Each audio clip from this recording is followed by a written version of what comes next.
Se eu prestasse bastante atenção, consegui ouvir o metrô. O trem da linha F, o trem da linha R, o da linha 4, o da linha 5, o da linha 6, bem abaixo de mim. Ou talvez algo mais estivesse chacoalhando, algo inesperado, assustador, inevitável.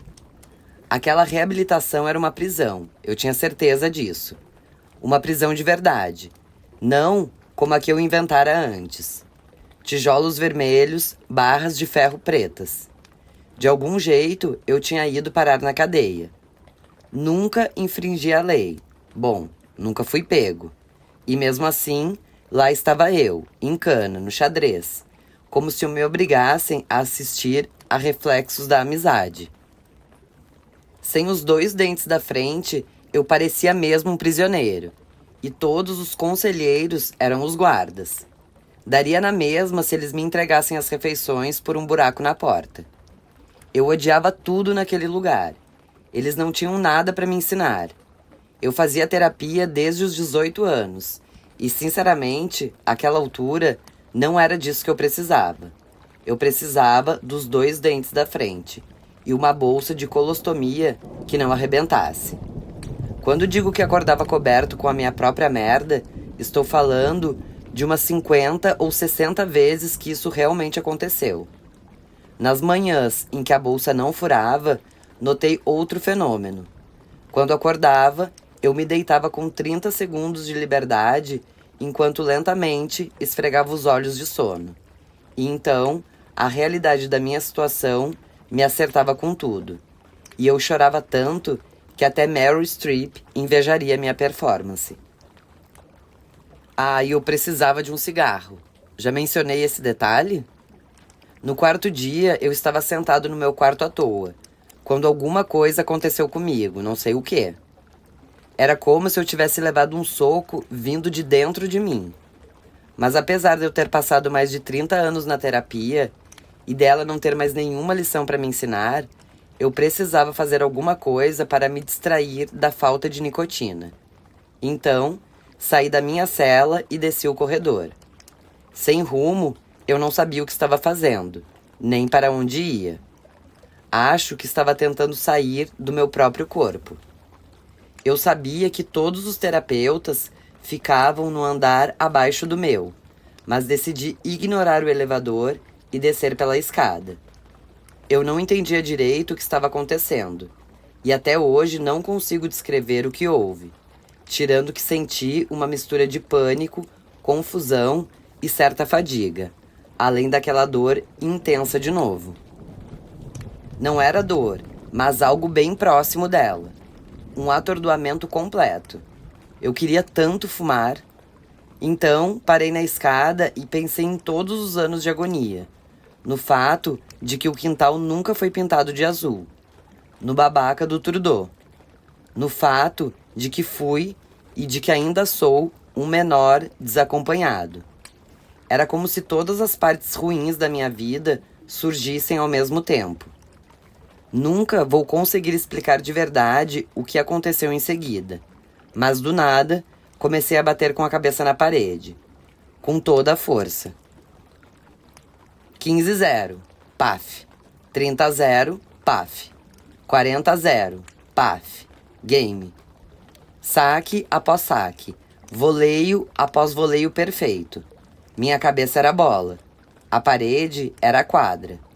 Toda a dor era lançada, chegando até mim, batendo a cabeça na parede, enchendo o cimento e a parede de sangue, o meu rosto também, completando o grande slam com o árbitro gritando: game, 7, match, menor desacompanhado, 6-0, 6-0, amor 0, medo de amor. Tinha sangue por todo lado.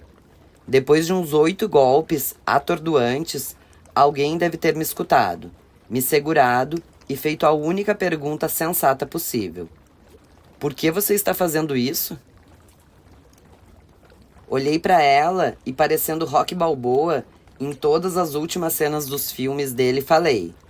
Porque não consegui pensar em nada melhor para fazer. Escadas. Mais uma geração perdida. Parecia que o mundo inteiro passava pelo setor de desembarque do Aeroporto Internacional de Los Angeles, naquele verão.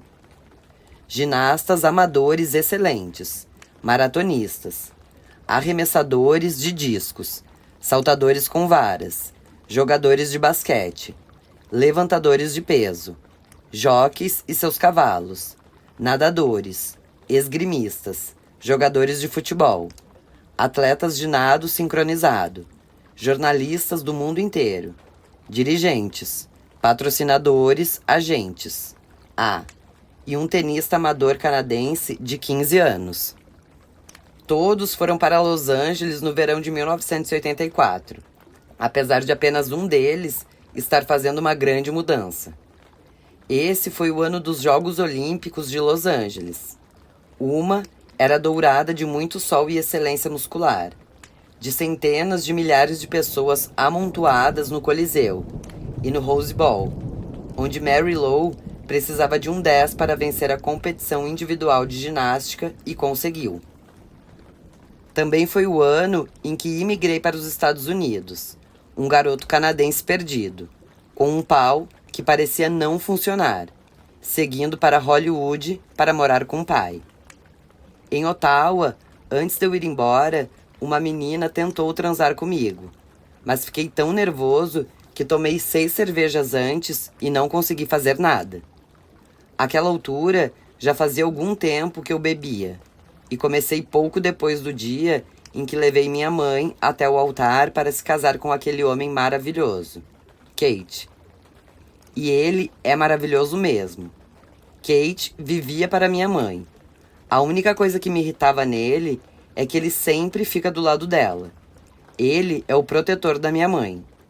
Não sei quantas vezes ela fez algo que me incomodou e tive que ouvir dele que aquilo nunca havia acontecido. Muitas pessoas chamariam isso de gaslighting. E era gaslighting mesmo. Mas a minha família se mantinha unida por causa de um homem. E ele era Kate Morrison. Enfim, voltemos ao meu pênis. Não entendi que havia uma associação entre a bebida e o fato de que minhas partes íntimas não funcionavam. E ninguém poderia saber disso. Ninguém. Então, eu seguia pelo mundo achando que sexo era algo que as outras pessoas faziam. Por muito tempo, por anos. Sexo parecia tão divertido, mas não estava ao meu alcance. E isso significava na minha cabeça, e dentro das minhas calças pelo menos, que eu era congenitalmente impotente. Quando eu for para Los Angeles, vou ser feliz. Era isso que eu pensava. É sério. Era isso que eu pensava que uma mudança geográfica faria por mim. Antes mesmo de entender tudo que uma mudança acarretava. Eu me encaixava perfeitamente entre os atletas musculosos e hipertreinados, que também esperavam para pegar suas malas nas esteiras. Nós todos não chegamos naquela cidade louca em busca de algum sonho louco? Se havia centenas de maratonistas e apenas 3 medalhas por categoria, tinha como eles serem menos loucos do que eu? Na verdade, eu provavelmente tinha mais chances de alcançar o sucesso na minha profissão do que eles. Afinal de contas, meu pai era ator, e era isso que eu queria ser. Ele só precisava me ajudar abrindo algumas portas, certo? Que diferença faria se eu nunca me destacasse? Talvez eu também não ganhasse nenhuma medalha, mas pelo menos sairia de Ottawa e me livraria de um pau que se negava a funcionar, e de uma família na qual eu não me sentia incluído de verdade, e assim por diante. O plano inicial para o meu futuro também envolvia esportes. Minha habilidade no tênis tinha avançado ao ponto em que estávamos seriamente cogitando me matricular na academia de tênis, na Flórida. Bollettieri era o treinador mais badalado. Ele havia trabalhado com Mônica Seles, André Agassi, Maria Sharapova e Serena Williams, entre outros. Mas quando cheguei em Los Angeles, rapidamente ficou óbvio que eu seria um bom jogador amador. Nada além disso. Lembro que participei de um torneio pequeno, com meu pai e minha nova família na arquibancada. Ele tinha se casado de novo com Deb, uma mulher muito legal e o melhor partido do século em 1980. Na época, os dois tinham uma filha pequena, Maria, e não consegui marcar nenhum único ponto na minha primeira partida. O nível do sul da Califórnia era altíssimo.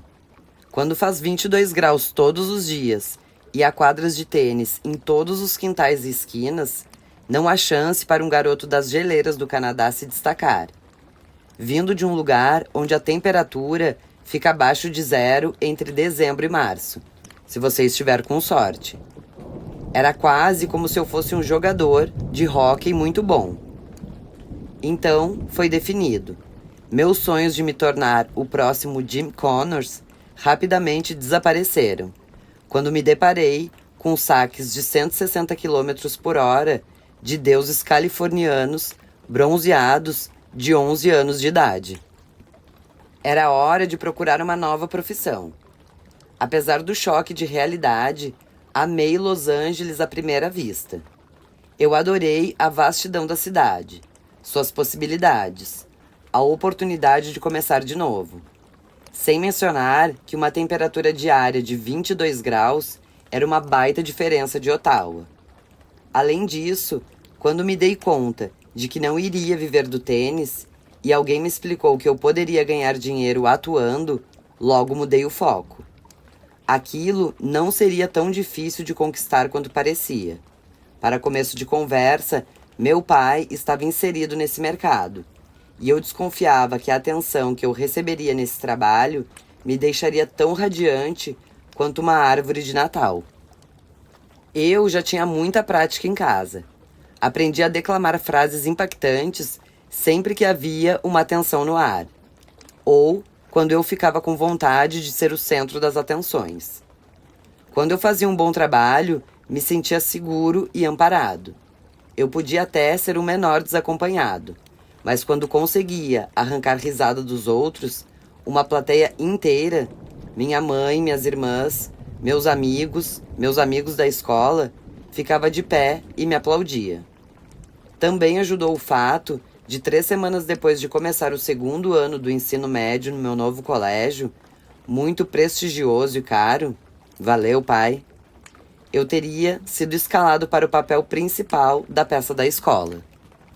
Atuar era uma coisa natural para mim. Porque eu não iria querer fingir ser outra pessoa? Meu Deus. Acho que meu pai sentia que isso iria acontecer. Depois de eu ser escalado para a peça, corri para casa para dar a notícia e encontrei um livro chamado Atuação com Estilo, em cima da minha cama. Havia a seguinte dedicatória no interior: mais uma geração perdida. Com amor, papai. Atuar era outra droga para mim, e não fazia tão mal quanto o álcool já começava a fazer. Na verdade, cada vez mais difícil acordar depois de uma noite de bebedeira. Não em dias de semana, eu ainda não tinha chegado a esse ponto, mas com certeza nos fins de semana. Porém, antes de tudo, eu precisava terminar os estudos. Naquele lugar novo, eu era o canadense pálido de língua afiada, e por algum motivo, os adolescentes adoram um forasteiro. Nós parecemos exóticos, especialmente quando temos sotaque canadense e conseguimos recitar os nomes de todos os jogadores do Toronto Maple Leafs. Além disso, meu pai era o cara do Old Spice. Fazia anos que meus colegas de classe ligavam suas televisões e encontravam meu pai vestido de marinheiro em um dia de folga, com sua jaquetinha e um gorro preto, jogando aquela garrafa branca icônica para figurantes sem barba enquanto os incentivava. Arrume sua vida com Old Spice. Não era Shakespeare, mas ele era famoso o suficiente. Era alto, bonito e muito engraçado. E era meu pai. Meu pai também bebia. Toda noite ele chegava de algum set ou de nenhum set, se servia de um copo generoso de vodka tônica e anunciava: essa foi a melhor coisa que me aconteceu hoje. Ele dizia isso se referindo a um drink, sentado ao lado do filho, em um sofá em Los Angeles. Então, tomava mais uns 4 copos e levava o quinto para a cama. Meu pai também me ensinou muitas coisas boas, mas com certeza me ensinou a beber. Não é por acaso que minha bebida favorita era uma vodka com tônica dupla, que sempre me fazia pensar: essa foi a melhor coisa que me aconteceu hoje. Só que havia uma diferença bem grande. Na manhã seguinte, sem exceção, meu pai acordava às 7, bem disposto. Ele tomava banho e passava seu pós-barba, que nunca era o Spice, e saía para ir ao banco, para encontrar o seu agente ou para o set. Ele nunca perdia um compromisso. Meu pai era o melhor exemplo de um beberrão funcional. Eu, por outro lado, já tinha dificuldade de acordar e sussurros entre as pessoas que bebiam perto de mim surgiam. Eu via meu pai tomando 6 drinks de vodka com tônica e tendo uma vida perfeitamente funcional. Então achava que isso era possível. Achava que seria capaz de fazer a mesma coisa. Mas havia algo à espreita nas minhas sombras e nos meus genes, como uma fera escondida em um lugar escuro. Algo que eu tinha e meu pai não. Levaria 1 década para descobrirmos o que era: alcoolismo, dependência química. Pode usar o nome que quiser, mas eu prefiro usar aquela coisa terrível. Mas eu também era George Gibbs. Não lembro o que os meus colegas de classe acharam daquele novato que tinha aparecido com sua palidez e seu sotaque canadense, mas não fazia diferença para mim. O site Spark Notes descreve Gibbs como um típico garoto norte-americano, astro local do beisebol e presidente da sua turma de último ano do ensino médio. Ele também é inocente e ingênuo. É um bom filho, mas é difícil para George conter suas emoções. Talvez impossível. Encaixava direitinho. Em casa, porém, meu pai estocava vodka por todo canto. Em uma tarde, ele e Debbie saíram, e eu resolvi beber. Conforme a ardência quente da bebida descia pela minha garganta e minhas entranhas, senti aquele bem-estar, aquela tranquilidade, aquela sensação de que tudo ficaria bem. Vi as nuvens do meu quintal em Ottawa e resolvi dar uma volta por Los Angeles, caminhar naquela alegria, naquele paraíso de 22 graus, a estrela da peça da escola, vagando, feito um odisseu bêbado por suas ruas lotadas de astros. Glenn Siegel escreveu para o Observer de Londres sobre os Jogos Olímpicos de 1984, em Los Angeles. Comentou sempre que visitava a cidade, sentia estar atravessando o invólucro discreto que separa Los Angeles do restante do mundo, sofrido e real. Lá estava eu, também atravessando aquele invólucro discreto, amenizado pela vodka, entrando em um lugar onde não havia sofrimento, onde o mundo era real, ao mesmo tempo que não era. E ainda assim, quando virei uma esquina, me deparei com questionamentos que nunca tinham ocorrido antes. A morte, o medo da morte e perguntas como: por que estamos aqui? Qual é o sentido de tudo isso? Que diferença faz? Como chegamos nesse ponto? O que são os seres humanos? O que é o ar? Tudo isso acertou meu cérebro como uma onda. Eu só estava virando a porra de uma esquina. A bebida e aquela caminhada abriram em mim um abismo que existe até hoje. Eu era tão problemático, era um cara extremamente perturbado. As perguntas desciam em cascatas, como o álcool enchendo um copo. Eu só tinha feito a mesma coisa que Siegel. Cheguei em Los Angeles, junto com ginastas, maratonistas, cavalos, escritores, atores, novatos, fracassados, atores de comerciais de Old Spice, e agora um grande vazio havia sido aberto em mim. Eu estava na beira de uma cratera cheia de fogo, como a porta para o inferno, no deserto de Karakun, no meio do Turcomenistão. A bebida e aquela caminhada criaram alguém que está à procura, mas sem qualquer ideia zen budista, na borda de um buraco profundo, tomado pelas chamas, assombrado pela ausência de respostas, por estar desacompanhado, por desejar amor, mas ter pavor do abandono, por querer entusiasmo, mas ser incapaz de apreciá-lo, por um pau que não funcionava. Eu estava frente a frente com as 4 coisas derradeiras: morte, julgamento, paraíso e inferno. Um garoto de 15 anos que conseguia sentir o cheiro de vodka no próprio hálito. Anos depois, meu pai também faria sua própria caminhada reflexiva.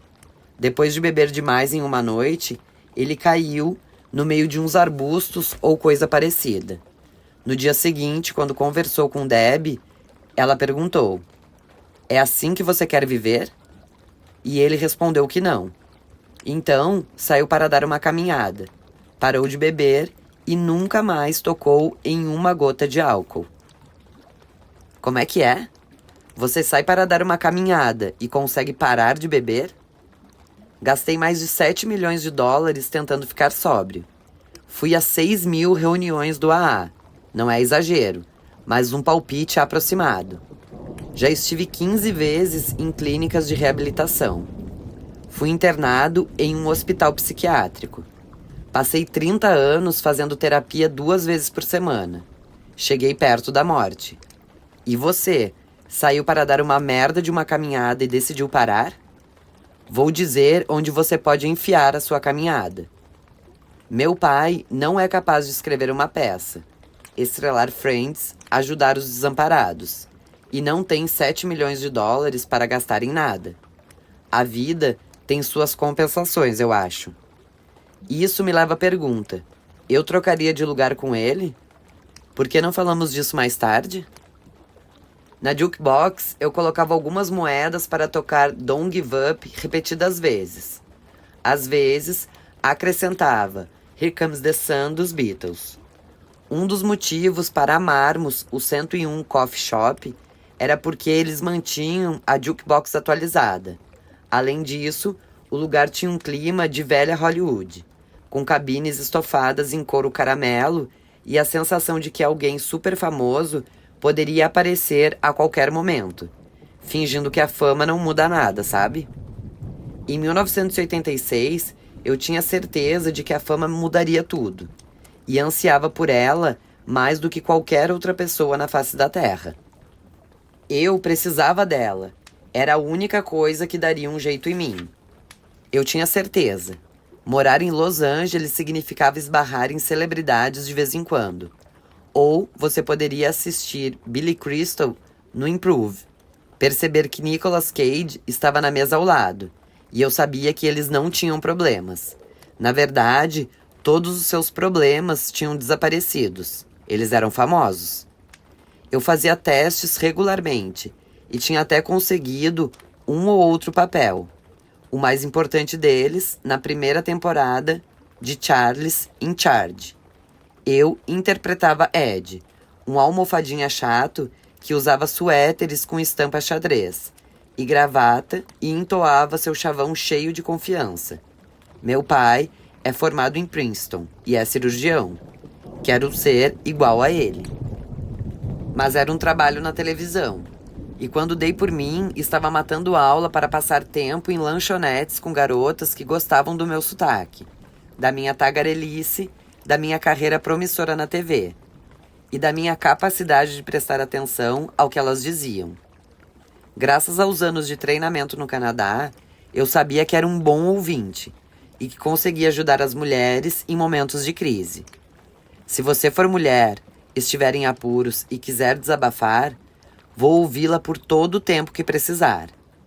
Então, lá estava eu, no 101 Coffee Shop, sendo bajulado por um grupinho de garotas, falando gracinhas, sorrindo e ouvindo. Eu tinha me livrado do visual pomposo de Charles in Charge, assim que saí do estúdio da Universal, na Studio City, e usava o look de todos os adolescentes maneiros no meio da década de 1980. Jaqueta jeans por cima de uma camisa xadrez, ou talvez uma camisa do Kinks, apesar de gostar de ouvir Air Supply quando chegava em casa. Quando você tem 16 anos, os dias parecem intermináveis, especialmente quando está com um monte de garotas bonitas em uma lanchonete barata de Hollywood. Eu devia estar com toda a corda naquele dia, porque enquanto fazia piadas, um cara de meia idade passou pela nossa cabine, colocou um bilhete na minha frente, em cima da mesa, e foi direto para a porta. As garotas pararam de falar. Olhei para as costas do cara enquanto ele se afastava. Então, fiz um protótipo da olhada dupla de surpresa de Chandler, recebendo ainda mais risadas. Anda logo, lê o bilhete, disse uma das garotas. Peguei o papel com cuidado, como se estivesse coberto de veneno, e o abri devagar. Em um garrancho dizia: quero que você participe do meu próximo filme. Por favor, ligue para esse número. William Richards. O que está escrito? Perguntou outra menina. Ele escreveu: será que você podia ser mais lindo e talentoso? Respondi sério. Não, disse a primeira garota, não é isso. O tom de descrença dela causou outra rodada de risadas enquanto eu dizia: ah, muito obrigado. Mas quando os risos desapareceram, continuei. Ele escreveu: quero que você participe do meu próximo filme. Por favor, ligue para esse número. Uma das garotas respondeu: bom, isso parece verdade. Não é? Falei. Esse filme vai ser gravado dentro de uma van sem janelas. Naquela noite em casa, perguntei ao meu pai o que fazer. Ele estava no terceiro drink. Ainda havia convicção suficiente nele para me dar uma resposta útil. Na época, ele estava começando a ficar frustrado com o fato de que a minha carreira ganhava força. Não era ciúme, apenas a noção de que eu era mais novo, que os caminhos estavam abertos para mim e que, se eu tomasse as decisões certas, poderia ter uma carreira melhor do que a dele. Dito isso, ele sempre me apoiou. Não havia nada de o grande Santini entre nós. Meu pai era meu herói e estava orgulhoso de mim. Bom, Matt, disse ele, não faria mal ligar. Independentemente do que meu pai dissesse, eu sabia que ligaria. Eu sabia disso desde o momento em que li o bilhete. Afinal, nós estávamos em Hollywood. As coisas aconteciam desse jeito mesmo, não é? No fim das contas, William não queria fazer um filme dentro de uma van. Ele assistiu a minha apresentação para as garotas naquele dia na cafeteria e gostou o suficiente do show do Matthew Perry para querer me dar um papel no filme baseado em seu romance. Uma Noite na Vida de Jimmy Reardon. O livro e o filme se passam em Chicago, no começo da década de 1960. Jimmy é um adolescente obrigado a estudar administração, quando tudo o que deseja é juntar dinheiro para comprar uma passagem para o Havaí, onde sua namorada mora. Eu interpretaria o melhor amigo de Jimmy, Fred Roberts, que assim como Ed, em Charles in Charge, era riquinho e um pouco metido, além de sofrer de virgindade crônica. E com isso, eu me identificava. Deixei o visual almofadinha de lado de novo, já que Fred usaria uma boina de feltro cinza e uma jaqueta de couro por cima de uma camisa social, e gravata. Ah, e luvas de couro preto. No filme, o personagem de Jimmy transa com a minha namorada, mas estava tudo bem, porque seria um privilégio levar um chifre do cara que o interpretaria. A lista de prodígios que estavam à frente do seu tempo é longa demais para mencionar aqui. Mas basta dizer que o nome do meu colega de cena, River Phoenix, deveria aparecer quase no topo de todas essas listas. Aquele filme era o meu primeiro emprego, e tenho plena consciência de que a história seria mais interessante se ele tivesse feito sucesso. Mas tudo o que importa é que aprendi a fazer um filme e conheci River, que era a personificação da beleza em todos os sentidos.